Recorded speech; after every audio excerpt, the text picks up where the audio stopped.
Қайырлы күн достар, менің каналыма қош келдіңіздер. Сіздермен бүгін қатпарлы әрі ішіне аскөк салып дайындалатын қаттаманың рецептімен бөлісетін боламын.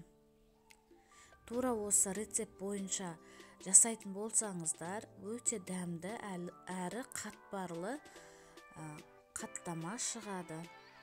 Ең алдымен бізге үй температурасындағы су керек болады. Осы суымызға кіші қасықпен 1 қасық тұз және разрыхитель 1 жұмыртқамызды салып араластырамыз. Алдын ала електен өткізілген ұнымызды екіге бөліп салып, қолымыздың көмегімен қамыр илейміз.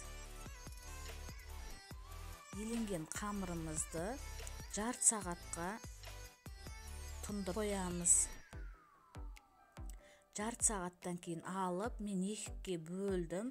Біреуін аскөксіз жасайым деп шетке қойып қойдым. Ал екіншісін екіге бөліп, кішкентай ұн сеуіп жіберіп, қамырымызды жаямыз.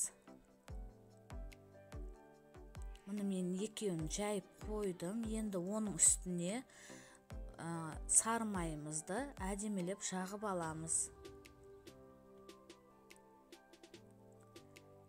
Сары майымызды жақтық. Енді аскөгімізді саламыз.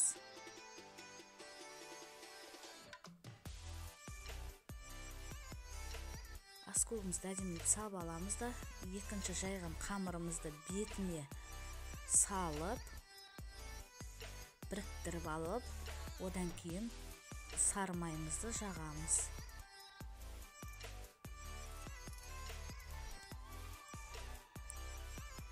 Сары майымызды жақсылап жағып алып, оның үстіне де аскөгімізді саламыз.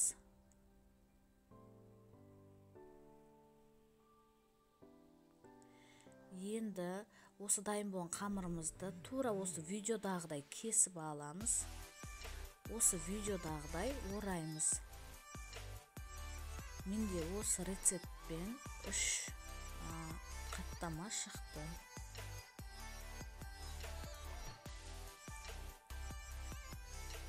Дайын болған мына қаттаманың қамырын жарты сағатқа тоңазытқышқа сап қоямыз. Жарты сағат өткеннен кейін тоңазытқыштан алып, ұн сеппей ақ осылай жаямыз.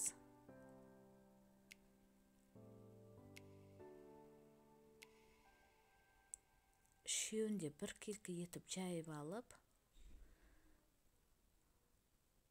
шетке қойып қоямыз.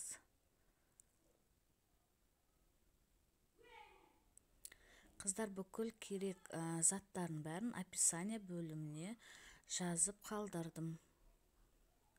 Міне менде осындай 3 қаттама дайын болды.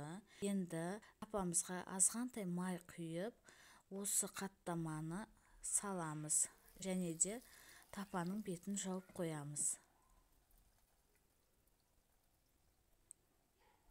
Енді екінші бетін аударып, тағы да тапаның қақпағын жабамыз. Міне бізде осындай қаттама дайын болды. Өте қатпарлы әрі жұмсақ, тәтті болып шығады. Менің каналыма тіркелмесеңіздер, тіркеліп, лайк басып, комментарий жазсаңыздар болады. Ас болсын. Рахмет.